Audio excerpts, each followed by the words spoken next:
The wind hammered against the wood, finding every crack and seam in the wall to let the frost inside. Inside the shack, the air tasted of damp earth and stagnant air. Lily sat still, her gaze fixed on the figure beneath the blanket. The silence of the room was broken only by the mother, whose lungs produced a dry, rhythmic rattling with every labored breath. It was a sound that had defined their existence for weeks. Lily looked at the corner of the room.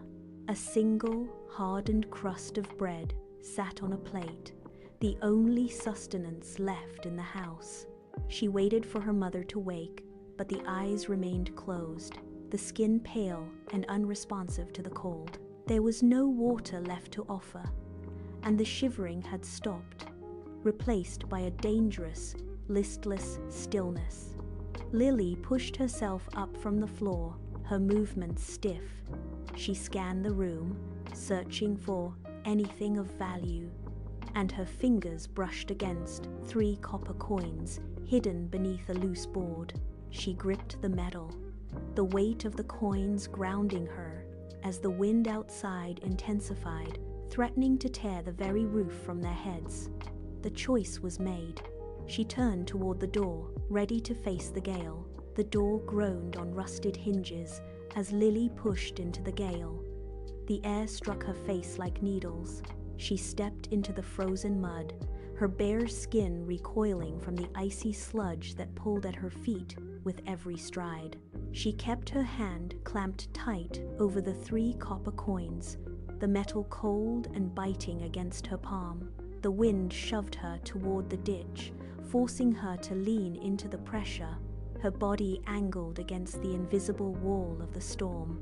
She stumbled, her knee hitting the hard, frosted earth. But she did not let go of the coins.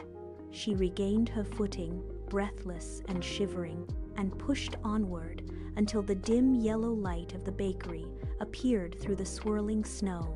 The baker took the coins without a word, sliding a single, steaming loaf across the counter. Lily snatched it.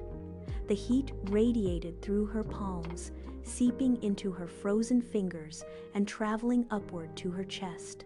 It was the first warmth she had touched in weeks.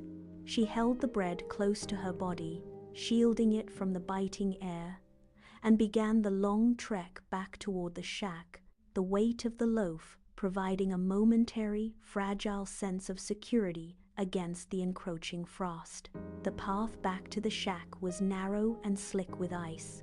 Lily focused on the rhythm of her feet, shielding the warm loaf against her chest to preserve the heat. A crowd of pedestrians pushed past her, their heads bowed, collars pulled high to block the wind. They moved with a singular, frantic pace, eyes fixed on the ground, oblivious to anything outside their own immediate survival. Then she saw him. A figure was pressed deep into the recess of a brick wall. Tucked away from the main thoroughfare, the man was curled into a tight ball, his frame shuddering with a violent, rhythmic tremor. His hands were blue, clawing at the frozen stone for leverage he could not find. Lily slowed her pace, then halted entirely. A pedestrian bumped into her shoulder, grunted, and kept moving without a glance. She looked at the loaf in her hands, the warmth still pulsing against her skin.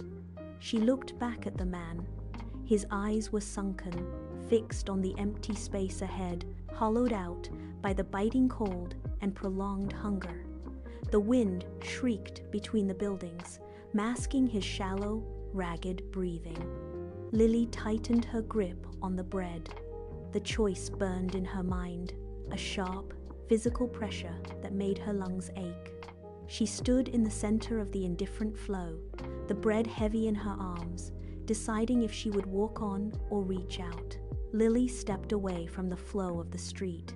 She knelt in the slush, the freezing moisture soaking through her skin. She held the bread out, her fingers uncurling from the warmth she had guarded so fiercely.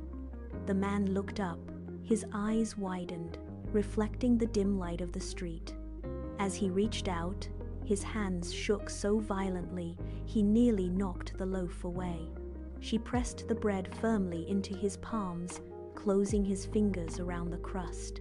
A sound tore from his throat, a jagged, choked sob that cut through the howling wind. He did not speak. He could not. Instead, he pulled the bread against his chest, his knuckles turning white as he gripped it.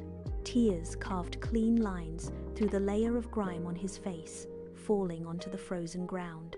He looked at her, his gaze locked, conveying a depth of recognition that made the biting air feel suddenly still. Lily did not wait for a response. She stood up. Her empty hands felt light, almost foreign, in the freezing air. She turned her back on the man and began the long walk home. The wind surged, pushing against her, but she did not falter. Her pace remained steady, her eyes fixed on the dark path ahead. She had nothing left to carry, yet her steps felt more certain than when she had left the bakery. A heavy knock rattled the doorframe the next morning. Lily swung it open to find the porch buried under crates of fresh fruit, warm blankets, and medical supplies. A black car idled on the road, the man from the street watching from the window. He stepped out, moving with intent, and motioned for his assistants to carry the supplies inside. They brought a doctor, who immediately began attending to the mother. Within hours, the shack shifted from a place of freezing silence to one filled with the scent of broth and the crackle of a fire. By noon, the mother sat upright, color returning to her skin. The businessman stood in the doorway, his hand resting firmly on Lily's shoulder as he looked at the transformed space. He turned to the neighbors gathering in the cold, his voice carrying clearly over the wind. "A small act of kindness can alter a destiny forever," he said. "True generosity is not measured by the weight of a purse, but by the capacity of a heart." From that day forward, the hunger ceased. It was replaced by a life of security and the quiet, steady rhythm of hope. The shack remained, but the cold had been permanently chased away.